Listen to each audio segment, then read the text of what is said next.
Welcome to the BI channel where data meets decisions. Today we're going to talk about a shift that's already underway, but most people still describe it with the wrong vocabulary. For years we've been obsessed with who has the most data, who has the biggest AI budget, who has the best tech stack, who has the most impressive demos. But over the next decade, that's not going to be the clean dividing line. The real divide is simpler and sharper. Who can turn intelligence into an edge? Who can convert signals into decisions faster, more reliably, and more responsibly than everyone else? That capability is what I'm calling intelligence advantage. And I want to be clear, this isn't a hype term for using AI. It's not a fancy way of saying we built some dashboards. Intelligence advantage is a capability, something you build, something you operationalize, something you measure by outcomes, not intentions. So in this episode, we're going to unpack three things. First, what intelligence advantage really is and what it isn't. Second, what it looks like as a system you can build with 4 pillars that hold it up. Third, why it matters at 3 levels: nations, organizations, and individuals. If you're a leader, a builder, a policymaker, or just someone trying to stay relevant as the world changes fast, this is for you. Let's start with a simple question. When you hear the word intelligence, what do you picture? Some people think of espionage and national security. Others think of IQ tests. In business, it sometimes gets reduced to reports, KPIs, analytics. But the kind of intelligence we're talking about today is practical. It's operational. It's the kind that shows up in decisions, especially the hard ones made under uncertainty. Here's a working definition. Intelligence advantage is the ability to take information, analytics, AI, and human judgment, and convert all of that into better decisions at scale. Better decisions, not just more insights. At scale, not just one heroic win from a smart team on a good day. And notice what I did not say. I didn't say it's about collecting more data. Plenty of organizations are drowning in data. They have data lakes that became data swamps. They have tools no one trusts. They have reports no one reads. They have analytics teams producing slides that arrive after the moment has already passed. So if intelligence advantage isn't more data, what is it made of? There are 3 qualities that make it visible in the real world. If you want a quick diagnostic, listen for these 3 words: speed, clarity, and consistency. First, speed. How quickly can you sense what's happening, interpret what it means, and act in a coordinated way? Not just how fast can a model run, but how fast can the organization move from a signal to a decision to action. Speed is the difference between catching a supply issue before it hits customers and explaining it after the fact. Second, clarity. How well do you actually understand your environment? The risks you face, the opportunities you can take, the trade-offs you're making. Clarity is the difference between being busy and being correct. It's being able to say, here are the few things that matter right now, and here's why. Third, consistency. How reliably do you make high-quality decisions across teams, across regions, across time? Because a couple of smart moments aren't a strategy. Consistency is what turns pockets of excellence into an organization-level advantage. And these 3 qualities are connected. Speed without clarity becomes chaos. You move quickly, in the wrong direction. Clarity without speed becomes irrelevance. You understand what's happening after everyone else has already acted. And without consistency, you get uneven performance. One team is brilliant, another team is guessing, and the organization can't compound its learning. So that's the core idea. Intelligence advantage is a decision advantage. A repeatable, system-level decision advantage. Now let's zoom out and place this in the bigger timeline. Over the last several years, the big storyline has been digital transformation, cloud migration, platform modernization, automation, data warehousing, collaboration tools, cyber upgrades. And yes, that era mattered. It created the foundations for what comes next. But digital transformation was heavily focused on tools. What software are you running? Where is it hosted? What systems did you modernize? Which workflows did you automate? Those were important questions. But the next era is less about the tools and more about the capability the tools enable. Think of it like this. Buying gym equipment doesn't automatically make you strong. Installing software doesn't automatically make you intelligent. You can have the best tools in the world and still make slow, inconsistent, low-trust decisions. That's the difference between digitizing a process and building an intelligent system. So as we look toward 2035, competition will increasingly center on things like the quality of an organization's decision systems, the maturity of its governance, the sophistication of its AI co-pilots, and the strength of its ethical foundations. It will come down to whether intelligence is embedded into everyday workflows, not showcased in a quarterly presentation. It won't be, do you have AI? Because almost everyone will have access to AI. It will be, do you have an intelligence operating system? Do you have a way of converting reality in near real time into coordinated action and doing it repeatedly? And that's why the winners won't treat intelligence like a side project. They'll treat it like infrastructure, like electricity, like logistics, like finance. Something the organization depends on, something that is maintained, governed, improved, and trusted. Alright, let's get practical. If intelligence advantage is a capability, what's it built from? What are the components? I want to lay out an architecture with 4 pillars. If one is missing, the system gets fragile. It might still work on a good day, but it won't hold under stress. Pillar 1 is intelligence infrastructure. This is the backbone that moves insight to action. It includes real-time or near-real-time data pipelines, analytics layers, AI engines, simulation tools, and the decision systems that put intelligence into the hands of people who need it at the moment they need it. This pillar is where many organizations think the whole story ends. They say, we need a better data platform, or we need to centralize data, or we need a new AI model. Those can all be true. But infrastructure isn't just storage and compute. It's the end-to-end flow. Sensing, interpreting, deciding, acting, learning. Here's a simple contrast. In one organization, a market shift shows up next month in a report. In another, it shows up this afternoon because pricing signals, customer behavior, and competitor moves are monitored continuously, and exceptions trigger immediate analysis. That second organization doesn't just have more data. It has a nervous system, or take operations. One company learns about a quality issue after customers complain. Another sees an early pattern in returns, support tickets, and sensor data from production, and adjusts before it becomes a crisis. Again, not magic. It's infrastructure designed for decision speed. But infrastructure alone doesn't create intelligence advantage, because an organization can have a powerful engine and still not use it. Which leads to Pillar 2. Pillar 2 is governance and trust. This part is less glamorous, but it's the difference between intelligence that changes outcomes and intelligence that gets ignored. Because without trust, intelligence collapses. If teams don't trust the data, they won't use it. If leaders don't trust the models, they'll override them. If customers don't trust outcomes, they'll leave, complain, sue, or vote for regulation that shuts the whole thing down. Governance is the rulebook and the accountability system. It answers questions like, where did this data come from? Who is responsible for its quality? Who is allowed to access it and why? How do we audit the model? How do we detect drift? How do we handle exceptions? What happens when the system fails? And it will fail sometimes. That's not pessimism. That's reality.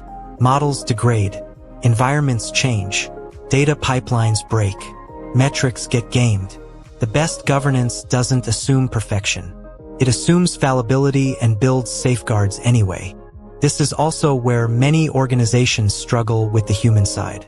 Think about a sales leader who doesn't trust the forecast model because it's been wrong before.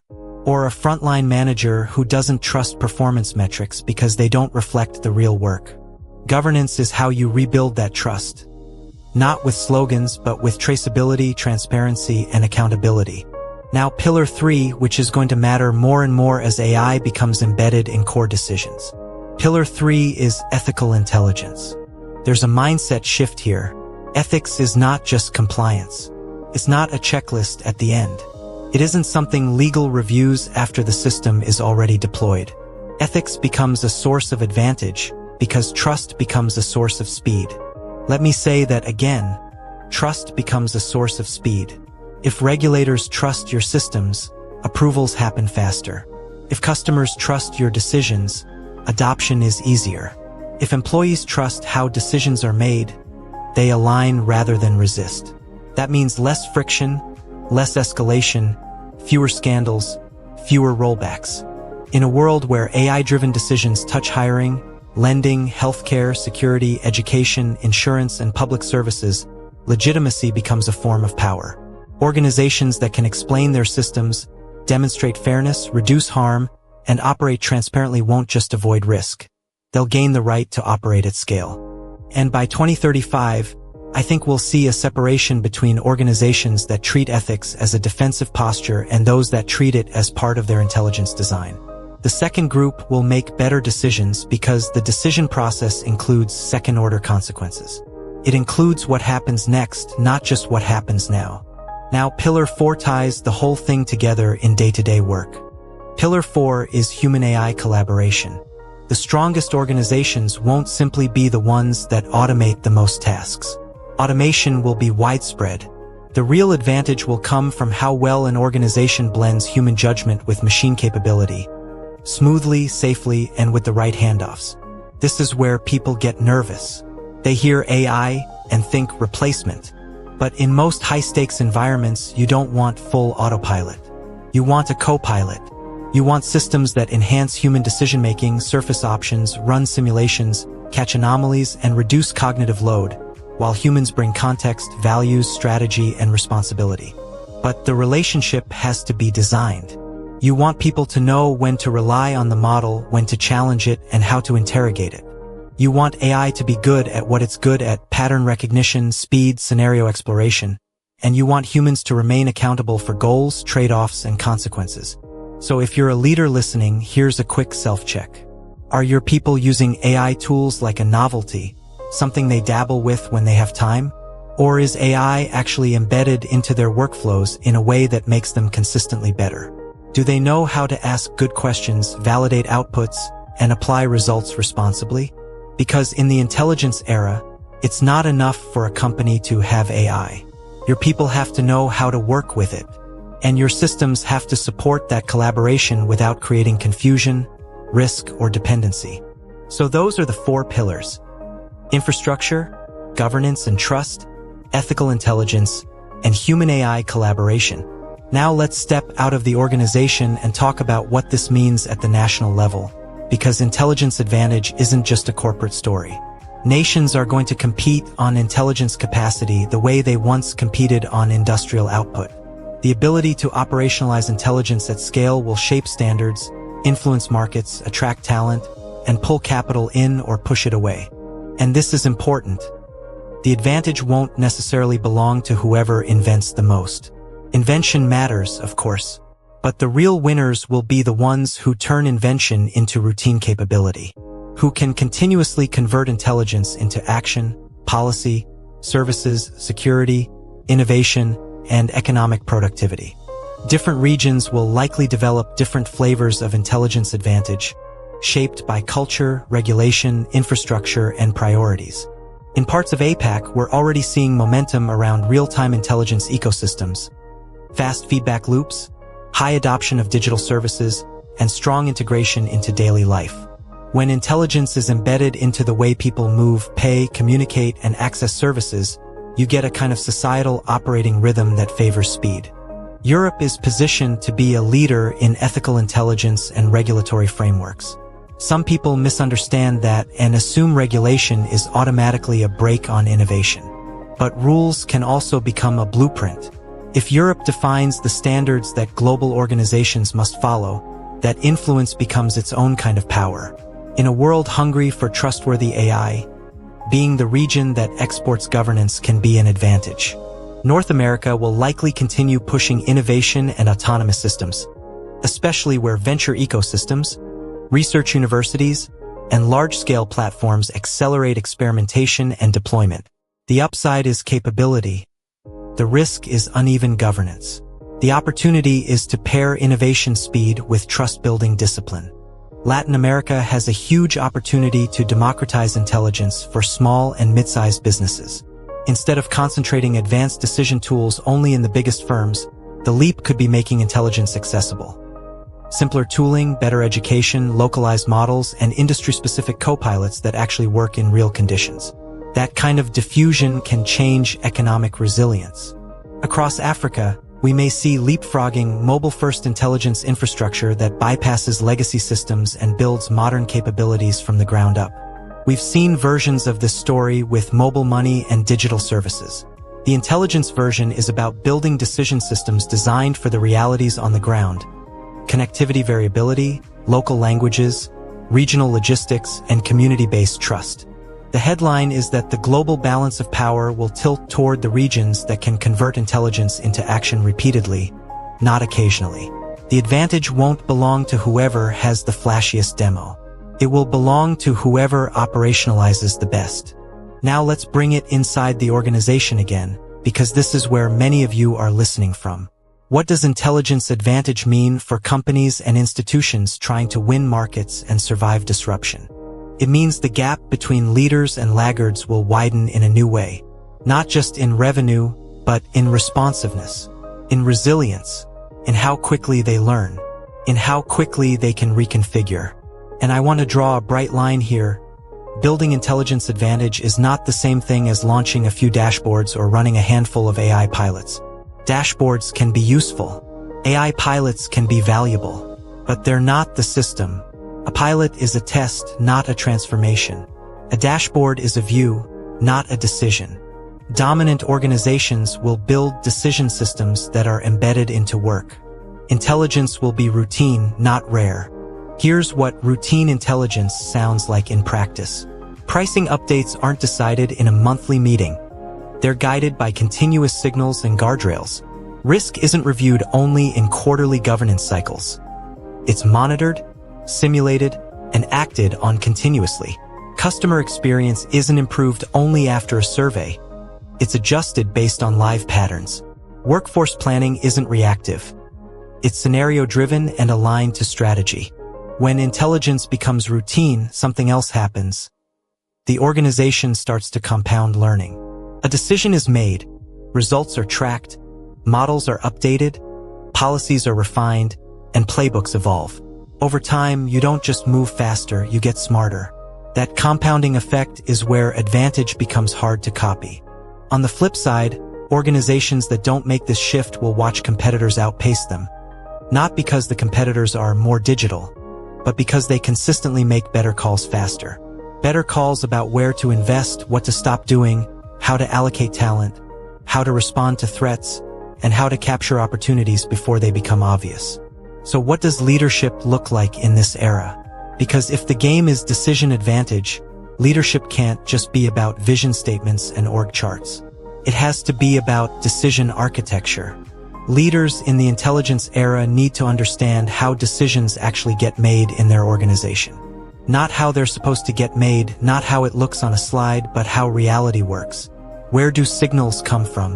Where do they get lost? Who has the authority to act? What incentives distort the truth? Where does fear slow things down? Where does bureaucracy mute urgency? Leaders will need to collaborate with AI copilots as a normal part of work. That doesn't mean delegating leadership to machines. It means expanding leadership capacity, using AI to explore scenarios, pressure test assumptions, synthesize complexity, and surface blind spots, then applying human judgment to choose a direction and own the consequences. Leaders will also need to manage ethical risk as seriously as financial risk. Because in the intelligence economy, ethical failures aren't just moral failures. They're operational failures. They break trust, trigger scrutiny, slow deployment, and create lasting brand and talent damage. If your intelligence systems make decisions that people perceive as unfair or opaque, you don't just get bad PR. You lose operating speed. And leaders will need to orchestrate intelligence flows across teams, functions, and geographies. One of the biggest obstacles to intelligence advantage is fragmentation. Every team builds its own metrics, its own models, its own definitions, its own pipelines, its own source of truth. That creates conflict and slows decisions. Leaders will need to drive coherence without killing innovation. Finally, leaders will have to lead people whose work is increasingly augmented by automation. That changes management. It changes performance expectations. It changes training. It changes what good looks like. The job is less about memorizing information and more about framing problems, evaluating options, and making sound judgments under uncertainty. In other words, the leaders of 2035 won't be defined by charisma alone, and they won't be protected by hierarchy. They'll be defined by intelligence fluency, the ability to ask the right questions, interpret signals, challenge recommendations, and turn insight into coordinated action. Let's make this even more tangible with a few quick examples of what intelligence fluency looks like in a meeting. Instead of asking, "What does the dashboard say?" a fluent leader asks, "What changed? Why did it change? And what would we do if it changes again next week?" Instead of saying, "The model recommends option A fluent leader asks, "What assumptions is that recommendation relying on? And where is it most likely to be wrong?" Instead of saying, "We need more data," a fluent leader asks, "What decision are we trying to make? What uncertainty matters most? And what signal would actually change our action?" Instead of treating ethics as an afterthought, a fluent leader asks, "Who could be harmed by this decision system? How would we know? And what guardrails are we putting in place before launch?" That's the kind of leadership that performs in an intelligence-driven world. Now, this conversation isn't only about nations and organizations. It's personal, too. Individuals can build intelligence advantage in their own careers, even if they don't control enterprise systems or national policy. So let's talk about you for a few minutes. What does personal intelligence advantage look like? First, it starts with learning to work with AI copilots instead of pretending they're not part of the job. If you're avoiding these tools because they feel intimidating or because you think they're a fad, you're opting out of a skill shift that's becoming basic literacy. You don't need to be an engineer, but you do need to be able to collaborate with these systems, to prompt effectively, to verify, to iterate, to use them as thought partners rather than vending machines for answers. Second, you have to strengthen decision-making skills. Information is cheap now. Opinions are everywhere. Summaries are instant. But judgment is not cheap. Judgment is the scarce skill. And judgment improves when you practice a few habits. Defining the decision clearly, naming constraints, identifying what would change your mind, considering second-order effects, and learning from outcomes rather than defending ego. Third, it helps to understand the basics of data and governance so you know what to trust, what to challenge, and what needs verification. You don't need to memorize technical jargon, but you should understand things like data can be biased, metrics can be gamed, models can drift, and accurate in one context can become wrong in another. If you can ask simple, sharp questions about data quality and accountability, you become a better decision partner. Fourth, build ethical awareness. Not in an abstract way, but in a practical, operational way. If you're designing, deploying, or even just using AI-driven systems, you need to be able to anticipate who might be left out, who might be misclassified, what incentives might cause harm, and how transparency changes trust. In a high-speed world, the people who can see consequences early are incredibly valuable. Fifth, keep sharpening strategic thinking so you're not just reacting to the next notification. The intelligence era can trap you in constant alerts. One more dashboard, one more metric, one more update, one more crisis. Strategy is what protects you from being pulled in every direction. Strategy is choosing what matters, what you will ignore, and what you will build over time. And let's be honest, this is uncomfortable, because it means your value won't be measured only by what you know. It will be measured by how intelligently you can act with what you know, especially under uncertainty. So if you want a simple personal challenge coming out of this episode, try this. The next time you face a complex problem, don't ask, "What's the right answer?" Ask, "What's the best decision we can make with what we know right now? And what's the fastest way to learn what we need to know next?" That one shift moves you from information seeking to intelligence building. Now, before we close, I want to return to the phrase that started us off. Intelligence advantage is becoming the new global currency. Currencies do a few things. They store value. They move value. They signal value. And in the coming decade, intelligence systems will do the same. They'll determine which organizations scale responsibly, which nations set standards, which leaders coordinate effectively, and which individuals remain adaptable. And just like financial systems, intelligence systems require infrastructure, governance, and trust. They require ethics, because legitimacy is what lets you operate at speed without backlash. And they require human collaboration, because judgment and accountability can't be fully automated away. So if you're listening and you're thinking, okay, what do I do with this? Here are a few closing questions to sit with. If you lead an organization, where are your decisions slow, unclear, or inconsistent? And what would it take to build an actual decision system rather than more reporting?